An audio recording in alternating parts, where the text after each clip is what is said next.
Are you immersed in a sea of business advice and education, but not sure what to embark on first? Instead of adding to the ocean of information, we're here to help you navigate it like a pro. The Wayfinding Growth podcast will help you take a deep dive into new actionable strategies, tools, and tactics to help you grow. So start charting a course for business growth as you explore a better way to grow further, faster, with your hosts, Remington and George B. Thomas. And here we stand side by side, Mr. Remington Begg, to talk about... That side or that way? I don't know. For me, the second direction you went was right, but who knows? Well, I don't even know why we play that game, but we are here for another episode of Wayfinding Growth. Episode, can you believe it, 28. 28 episodes we've put into this labor of love. And this week we're recapping Mr. Dean DeLisle from Social Jack, micro influencing. What was your take on this episode, and maybe even a little bit about Dean? Yeah, so Dean seems like a party by himself. So that he seems like he'd be a lot of fun to hang out with after a conference for sure. Probably during a conference too. But no, I thought Dean was a pretty cool guy. I was a little questionable in regards to like what the topic was, meaning micro influencers, and I have to say he really kind of hit the nail on the head in regards to like, looking within almost. I thought it was really cool how that whole process came together. And yeah, episode 28. Holy crap. Yeah, it's crazy. It's crazy. What's crazy is we've got other ones recorded already that will be coming after this with some great guests. Dean was a great guest too. Here's the thing. It's funny because I was going to use the word firecracker. Dean just seems like a real firecracker to me. But the thing that I pulled away that you can totally tell is that he loves helping people step up their game to the next level, which is awesome. So some things that we learned in the kind of intro, the backstory, and how they make a living, and the milestones and waypoints, which, by the way, I love that part of like the outline now, because you start to learn about the person at a deeper level. But it's definitely, he is a learn and do type guy.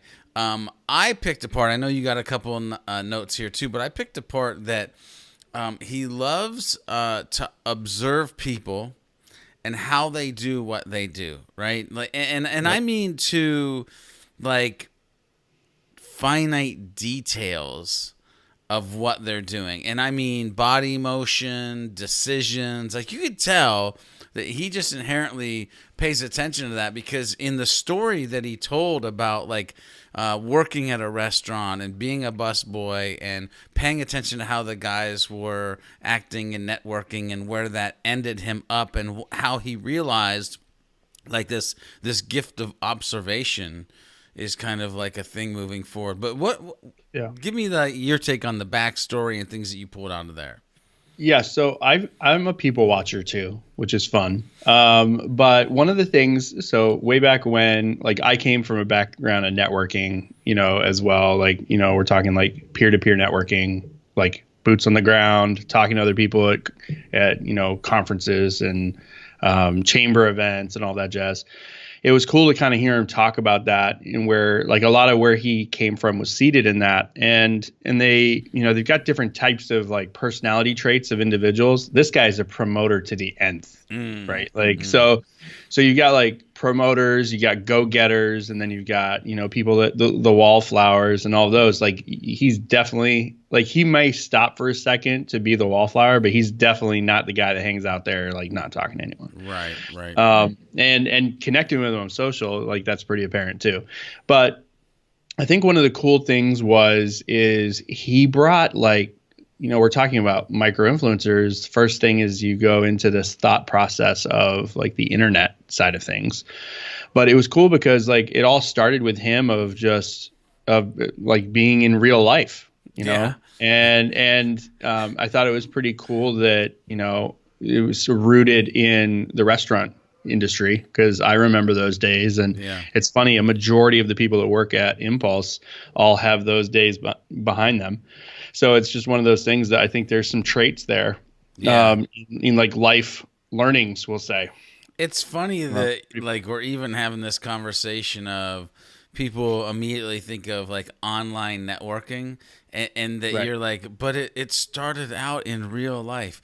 Like the sad part of this story, Remington, is that Dean and I are old enough to remember a life pre-internet, like before there was online networking. So it had to start there. But I do love the fact that it is like it's a very human direction that he took with this. As we move forward and talk a little bit more and getting into charting the course, a lot of times you hear about influencer marketing and, you know, it's all about you pay this guy, his name's Michael Jordan, X amount to drink your beverage. And what was interesting is I pseudo thought that was, okay, we're going to talk about that, but with people who don't like make millions of dollars. And that's really not what the conversation was about at all. I want to just say when we got to the charting of the course, there's a couple of things. I'm going to pull out one right now and then let you talk a little bit on this section. But one of the things that I kind of heard as an underlying piece of the entire charting the course was Dean looks at hurdles, might I say, entirely different than most people. Because when he would start to reference somebody's hurdle, the guy, 8 followers on LinkedIn, 1 eye, could only be on the internet for like 2 seconds. Rewind it. It's not that bad. It's pretty darn close to that bad. But like Dean doesn't look at hurdles as these stoppers or obstacles. He sees this and he's like, oh, there's an opportunity. How can I spin this? I really loved that side of the whole kind of thread through the interview and especially in the charting of the course. But what were your major takeaways when we started to go down that voyage, if you will? Yeah, so I'm a systems guy. So before we get into charting the course, one of the underlying things that I took from him is like from the get-go, he created these systems and processes, or as he called it, a formula, and then like took that strategy and ran with it. And I think that is like charting the course to an nth degree when you think about it that way. You know, businesses operate on formulas and operate on processes and stuff. And what's really apparent, and he talked about a whole bunch of different businesses where they were super successful, you know, they got acquired and all that. And it's pretty apparent that he's a systems guy as outgoing as he is. And so while sometimes you can look at that and go, wow, this guy's just like super high upbeat and he seems like he's shooting from the hip. At the same time, I think it's also very calculated that there's more than meets the eye. And that was one thing I thought was really interesting from that point, because, you know, we have SOPs that drive just about everything we do here at Impulse. And you could tell just in how he talked about it that it wasn't like from the hip. And that's something I really respect.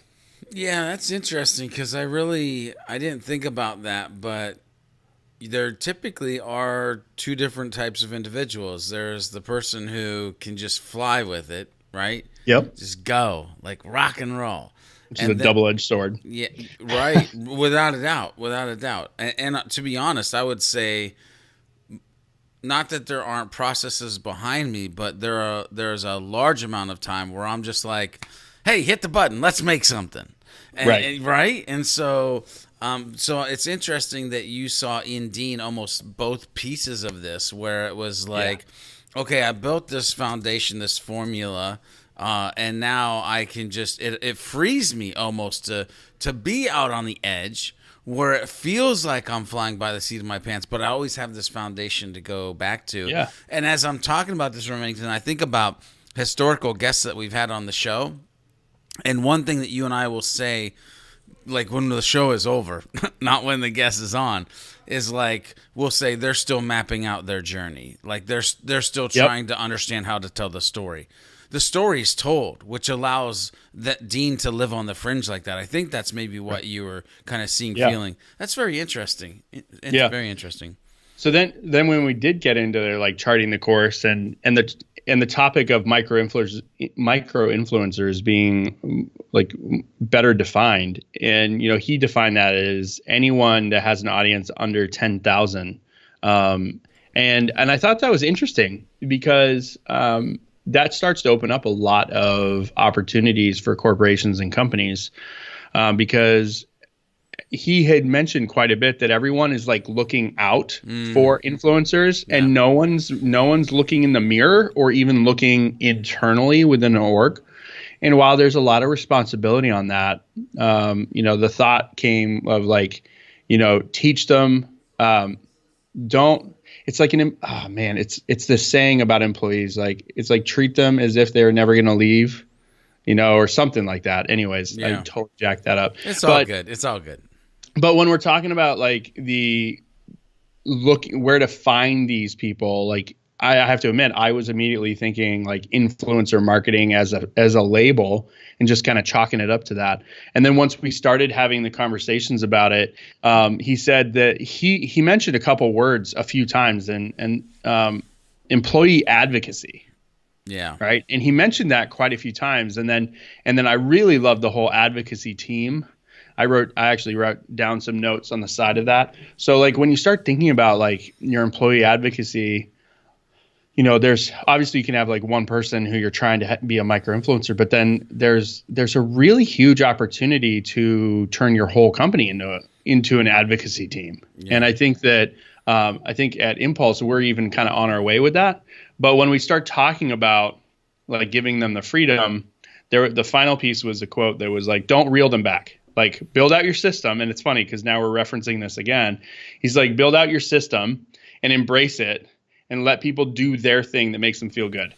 Like, don't reel them back. Like, let them be free and actually see what kind of comes from it. And I thought that was pretty incredible, because you've got, especially nowadays, like social media here, like diversity is huge. There's a lot of different ways to say the same thing. And as long as you have that core foundation and that SOP in regards to who you are and what you stand for, then I think there's a lot of flexibility in letting people talk about it, because they're going to attract different people. Yeah, it's funny that we're going down this avenue and the advocacy team, because as I was watching this for the recap, I realized that there's a question that if I had the opportunity, which I probably could, because I could say, Dean, let's get on a call. But if I could go back in time and ask during this interview, there's a question that I think is part of this that we didn't ask, and that is, how do you get companies to get past the mindset of keeping their employees down? And let me just, what I mean by that is, I've been in a very unique situation, I feel, for the last 8 years. Meaning every company that I've worked for the last 8 years has embraced giving the freedom to an employee of building their own brand, in the understanding that at some point in time, and shoot, Marcus Sheridan even said in a video, like, I know someday he might not be at this company. By the way, guess what?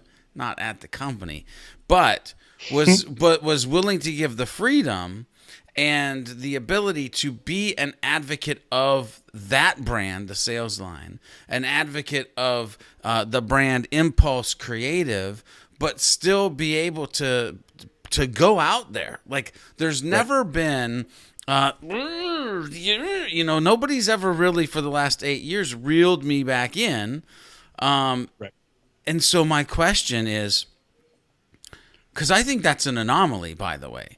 I think most companies, especially when you get into larger companies that need micro influencers more, they're willing to do what is needed less. Meaning, like, there's your cubicle, 8 hours, clock in, clock out, can't say those things, don't be that guy, like, which is weird to me. Yeah. Well, I think there's a couple things there. So I think we're seeing a really big shift from a corporate standpoint of what people will tolerate, meaning the outside public. And I hear it every day, not from our team, but like when we're talking to people about branding services, they're like, oh, we really need to make our website feel more human or more authentic. And it's a really interesting thing because the natural piece to it. I mean, we've done a couple of videos for companies, and they're like, I don't know if we should put these people on video because they might not be here next year, right? And then at the same time, you're like, well, wait, what if you did put them on video and they stayed? Yeah. Right. And then take that step further. What if you didn't put them on video and they stayed? Like, what kind of value could they have created? So I think that's that equation, that value equation that you're talking about. But authenticity is really crazy when you start thinking about that. And I'd never thought inside from a micro influencer point of view. But when you think about the company paying Michael Jordan to drink their drink, like, it's obvious, like, people aren't stupid. It's obvious that Michael Jordan got paid to drink the drink, right? It's if it's some other person that's like, oh, I'm really enjoying this beverage, and they're doing a lot of the same things that Michael Jordan did, I feel like you may not reach as many people, but I think that if you did that times 5 different people, it's probably cheaper, for one, and then 2, you're also in control of more of your brand, because people were looking at Michael Jordan because Michael Jordan. They weren't looking at that video because of whatever drink he was drinking. Yeah. Where it's the other way around with the other stuff. So yeah, like let's put it this way. I'm going to put it in some real world scenarios here. I watched the Panthers play football. At the end of every game, Cam Newton puts on a Gatorade towel over his head and he walks around.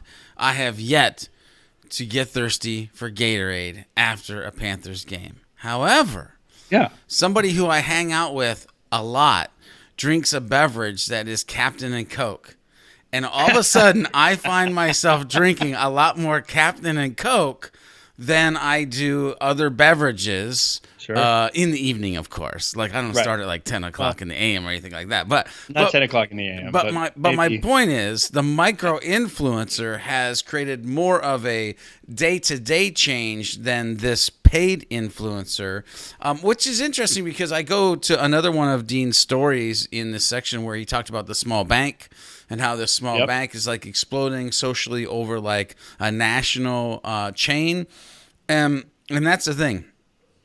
To your statement, people will come to us. We want our website to be more human. The only thing that has ever been human is humans. So it's not that difficult to understand what you need to do. You need to show your places, your faces, like your employee images, your employee videos, like tell the employee stories, like let them be these micro influencers that they could be. Listen. Anyway, I digress. Go ahead. Yeah.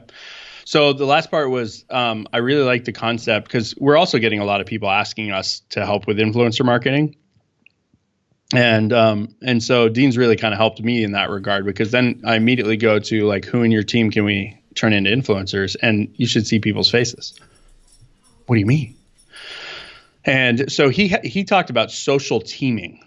And that the focus was like to have an inside team that's evangelizing, and then focus on an outside team after that. And I thought that was really interesting, because if you think about like any other like service level agreement, handoff from marketing to sales, like you got to have your sales in order before you start marketing. Like you've got to make sure that the handoff is there. Otherwise, it's not going to be as effective. And that was a really cool insight that I baked into as well. Yeah, it's funny because, and I may have been thinking about this completely wrong, but when he started talking about social teaming, and especially like you just saying inside a group of people, like to me, because he's not a Michael Jordan, he's not a, Van Halen or whoever, right? Like the big man. I just dated myself with Van Halen, didn't I? Like whatever. It is what it is. Like Gary Vaynerchuk, he's a marketer, but he has created this massive perception of internet success and being socially known to the point where he's even getting on like, the one iTunes Apple show that he was Planet of the Apps, right? Mm-hmm. But that's because when it was possible, he created a social team. It just so happened to be wrapped around his personal brand, but there were people who loved what he was doing, loved what he was building, were advocates of that, but also able to pour their energy into the messaging that would come back out through him, back out through D-Rock. And so my mind went to, ooh, so if you do, Remington, find those people in companies that can be the micro-influencers, once they start to get a up and to the right curve to their influence, the gas that needs to be poured upon that may be a couple different things. It could be paid ads to the things that they're creating. It could be an assistant or two to help double, triple, quadruple down on the content that they're creating. But it's diagnose, and then it's, I don't know what word I want to use, but it's like launch, help them take off. Mm-hmm. That was kind of where my brain went with that as far as social teaming, though. So I don't know if I'm right. I don't know if I'm wrong. Yeah. But Dean will probably let me know. He's the type of guy who'll be like, yo, dude, you're wrong. You're wrong. And then we'll do a recap episode. Yeah. Kind of set it straight. There you go. But I think that's on point. And I think that, as we start to talk about some of the tools, you start to kind of uncover how even a marketing team can hang on to that. But before we jump into the navigational tools, the last piece was, the first question is who do we set up to be a micro influencer in our org? And I thought it was, Dean didn't really come out and say that. I'm sure he has an answer, but it was one of those things where I start looking internally into the team, and you start looking at people who are passionate and are able to evangelize the brand in the first place, right? And so paying attention to those individuals, and then also looking at some CEOs could be really great representations of the company. Or not. Or not. So you're right, but some can, and the CEO of T-Mobile is a perfect example of that, where you look at I don't even know the CEO of AT&T. I don't even know what his name is, but I know that the CEO of T-Mobile is superhuman. Yeah. You know what I mean? In regard to how he talks. I think he even dumped the suit. His first day, he was like, forget it. And he's always wearing pink stuff. He's totally embracing the brand. And I think that is a perfect example of a micro influencer. Of course, they're a huge company, but you don't have to be a T-Mobile in order to make that happen. Yeah. But yeah. Yeah, I think, and then we'll jump into tools. I think if you're sitting here watching this or listening to this and you're like, well, okay, I want to try to fish around for a micro influencer. I think the closest possibly person that you're going to find, if it's not you as the owner or the, VP or CEO or whatever your title is, I would look into my sales team first, to be honest with you, because sales teams are inherently used to being the advocate of it. Yeah. So, that's a great point. And the sales leaders probably have the quickest path to benefit as long as they're not being salesy. Because if they are being salesy, then that's a whole nother issue, right? Because the whole point is connecting and creating and sharing value. I think that was one of the big underlaying things there. Yeah, without a doubt. So some things we talked about, tools, and it was interesting because, man, there were some new tools, antiquated tools. We even did a shout out to BuzzSumo about how they needed 2 little buttons. I boiled this whole thing down, though, to one core thing, and that is simply listening. Whatever tool you can use to listen to your audience. So, by the way, you can have every digital tool on the planet, but if your ears fail to work, it doesn't matter. If from your ears to your brain, it doesn't connect to what they're truly saying, because you're focused on speaking all the time, it doesn't matter. And so what I mean by this, and I mean, you know me, I kind of go into my little cave sometime and I start dissecting things and paying attention to, and is that like, if Dean truly means what he said and he's like, hey, you're a micro influencer, then this whole concept of like understanding what I should be talking about, or understanding what's needed of me from the world, from the community, shouldn't be an issue as long as I'm listening. I have the tools out there that are listening.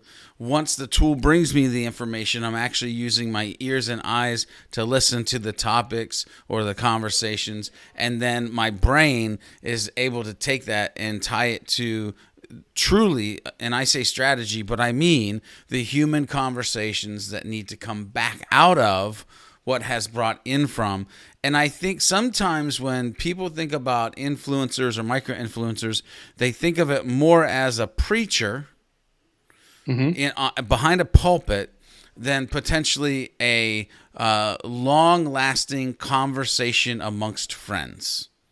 And I don't know why I got that out of tools, Remington, but that is where my mind went when we started to talk about all these tools and Dean's mindset to Google alerts and hashtags and kind of diving into that.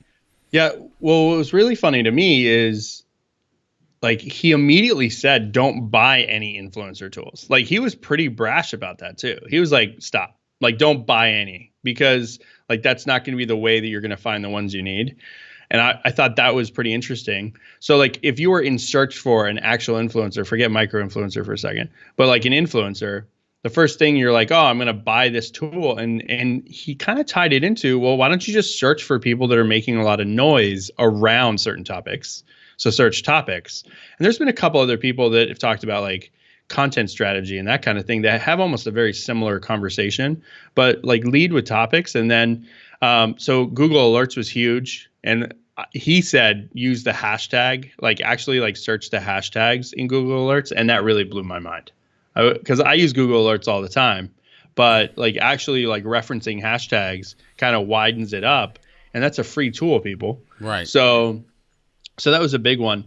But the other, going back to your point about listening is, if you're trying to become a micro influencer in your organization, you've got to be where the conversation is. And so you get to choose, especially if you're not representing a company per se, but you're representing something passionate that you're passionate about.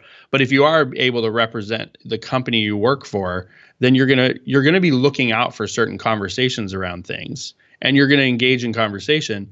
And conversation is, to your point, is a two-way street, right? We gotta have a soapbox moment, and then we've got to actually sit down and listen to someone else on theirs and then engage in that conversation. So I think that the listening tools, which is pretty much what all of them were that he had shared, were some of the bigger ones. And I do have one more to add, which is HubSpot's social tool.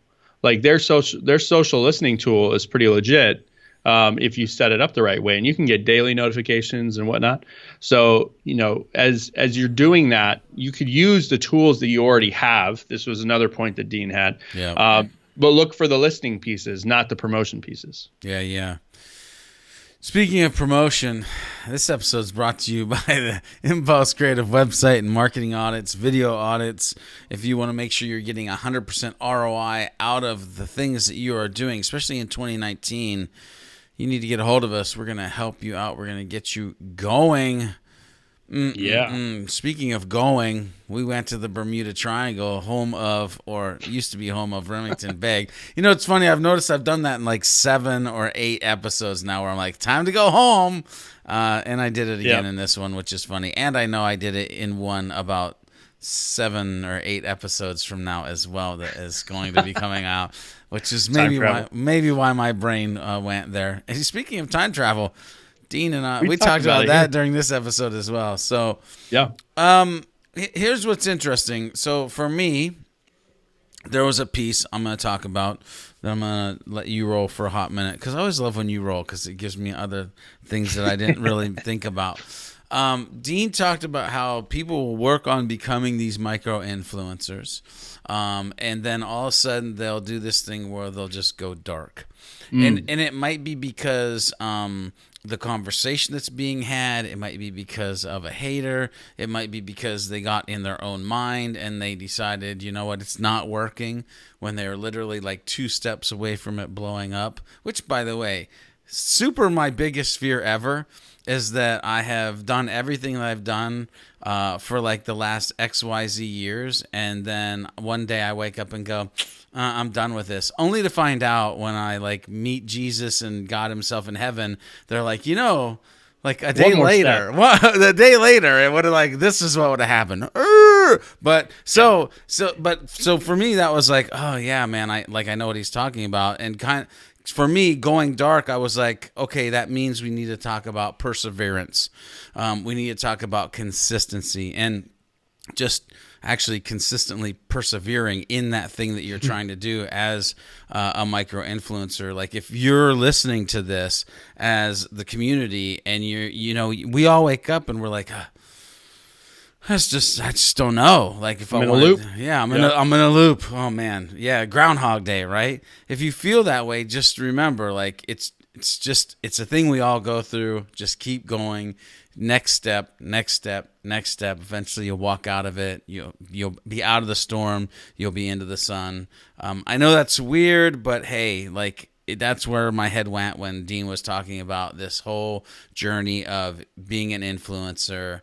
And then just like, where'd he go? Like, and that's literally what he's like. Where'd they go? They're like gone. So right. Be careful. Well, and I have to say, like, I'm even guilty of that. Like, you know, it was on my daily cadence of drift videos, and then I got sick for a week and a half, and then what was it, Christmas party week? Yeah. Yes, it was a whole week. Yeah. The team came down. Lots of fun, by the way. But you know. And then it's to a point where you just got to roll it back into your agenda. But I think one of the big things you mentioned, perseverance, which happens to be a core value of ours. You know, that's a big piece. But I think it's also realizing and understanding where you need to go. Like, and again, this ties into wayfinding in the first place. Like, where are you coming from, and where do you need to go? And then you've got to figure out the steps along the way in order to get there. If you start losing sight of that. Like, let's say your goal is to get 1,000 subscribers, like as a micro influencer, and you hit 1,000 and you don't reset or reaffirm any goals. Like that's suddenly when I think people could risk going dark, because they're like, hashtag I made it. And then they're like, and then they slow down and then they lose all of that momentum. And that's the other thing. Like we've seen some really great movement and momentum going because of the cadence and keeping things like alive and moving, that if you go dark, it seems like it's harder to roll it back up and get it started again. So 100%. Yeah. It's like, what do they say about, you know, keep the engine running? Cause it's hard to get it started again. It's funny because when you were talking about like, I've arrived and then the whole now what, I went through that a couple years ago where I had this goal to speak at Inbound. Just, it didn't matter. Break out in the bathroom, by the water fountain. I didn't care. I just wanted to speak at Inbound. Right. And when I achieved that goal and I had not had anything reset or ready, there was like this moment in time where I literally felt like the ship was just in the middle of the ocean. And that's when you get seasick. Yeah, that's when you get sick. And like there was no map.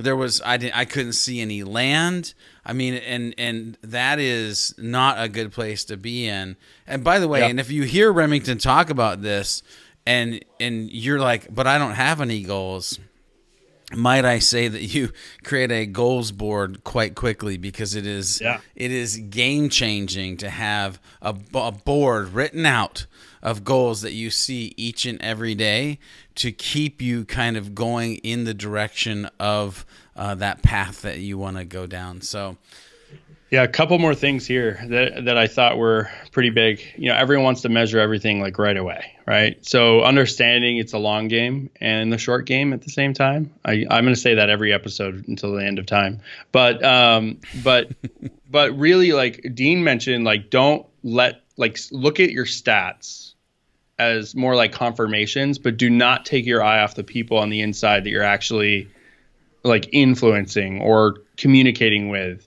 because if you lose sight of that makes it so suddenly you're not going to be in the position of providing value as much as just looking at your audience as a number. And I thought that was a really interesting perspective, because in the beginning you have time maybe to care about each and every single person you talk to. And then when you start getting busier, that equation of time may start to dwindle a little, but don't take your, excuse me, don't take your focus off of the actual people that are making it all possible. So I thought that was a really cool piece. And then we got into pirates. Yeah, that's that pirate boy. It's funny because you talk about don't lose sight of what you have, and in my mind that was like, yeah, like you should be positive, like gratitude, like you have these things, whether it's community members or a platform or just you woke up this morning, like you have a lot of things that are awesome. And it was funny because then Dean, we asked about the pirate, and he said, you let personal things go negative.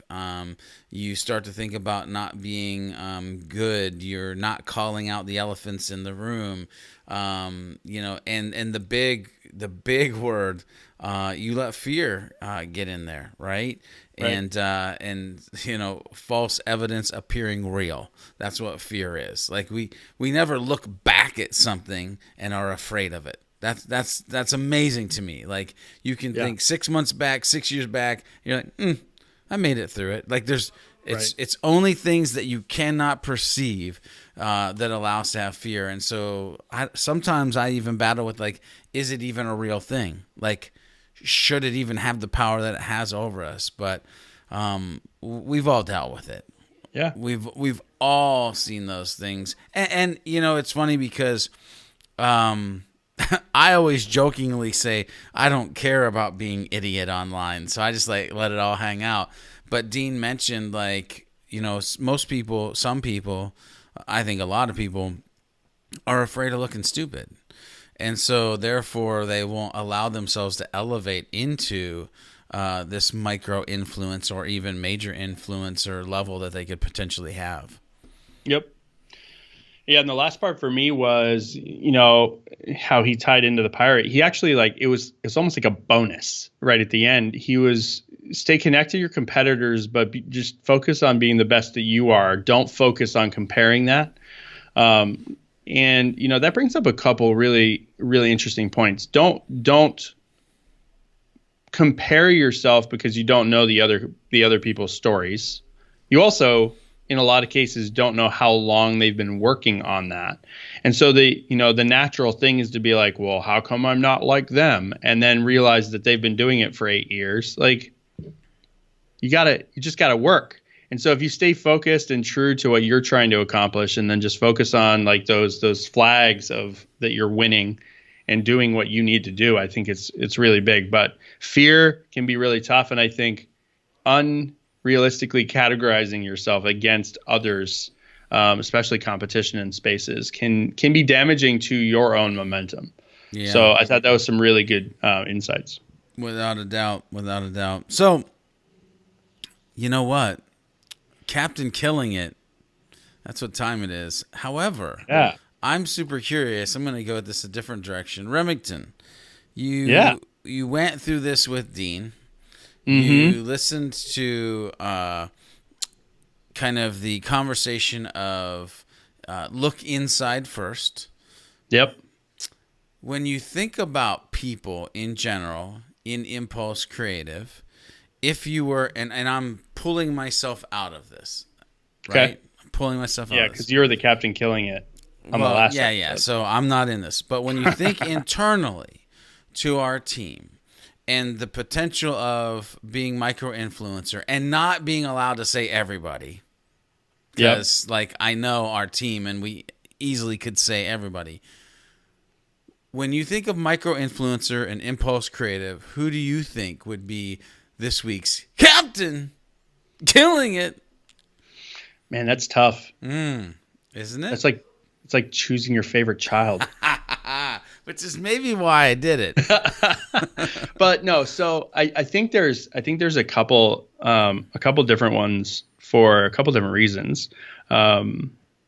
We've got some uber smart people at Impulse Creative, and I think that there are some people who can get in their own way, but not even calling out specifics. Some people that I'm really enjoying seeing in our videos and seeing out publicly, and I'm not choosing just one, but I won't say everybody, is, Jackie on our team is super passionate about sales enablement and inbound sales type stuff. And she's just absolutely killing it in general, and she's a lot of times she's the first face that people actually like communicate with on a day to day. So whether she's out promoting it socially or not, she's definitely there. And I know she's hungry to kind of like leap into doing more promotional stuff. But then you've got some other surprises, and I mean that in the most respectful way. Jen on our team, she's one of our content marketers. She has a drama or acting background, and you could tell like she's super animated, but her videos are quite compelling.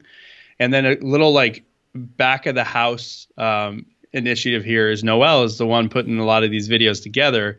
And, you've got to have that really good back office. But Noelle himself, I think, could also be really, really great in the front of the camera. And I always go back to our hiring process, right? And like Noelle's video when we hired him was on point. So all these people like definitely have the potential. It's a matter of like enabling them in the right way. And I'm not 100% sure that we've done that yet, but 2019 is coming around. And then two, giving them a platform to roll. And so there's a lot of different things internally from a priorities point of view, but yeah, I would say Jackie, Jen, and Noelle are all captain killing it in regards to trying to move. But everyone at the team does a really great job. Yeah. I mean, it's a pretty big initiative across the board for everyone to be doing videos.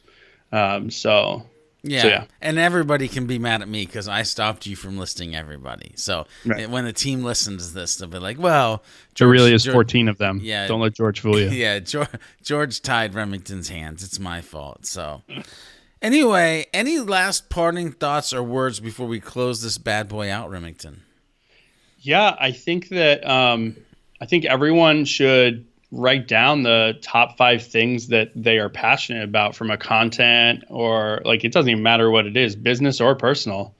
Throw a Google alert in there and start getting your news from all sorts of different areas, because I think we don't realize the bubbles we're in sometimes. And using Google alerts or some other tools like that to kind of reach similar topics that are outside of our comfort zone, I think has a lot of potential. Yeah, the bubbles that we live in, a whole nother podcast topic. I'm just saying. Hey, my parting words were, make sure you check out Social Jack. Make sure you connect with Dean and see if there is something there for you as far as your team in influencer marketing or micro influencer marketing. Start listening. Listening. Don't always try to be talking. That's going to be key. And one word that we tried to stay away from, I think you might have said it once, but it was just used over and over in the original interview with Dean, is be your authentic self. That is the key to doing this online and doing it right. Look, if you're listening to this on your favorite podcast, and make sure you go over to iTunes, leave a rating and review.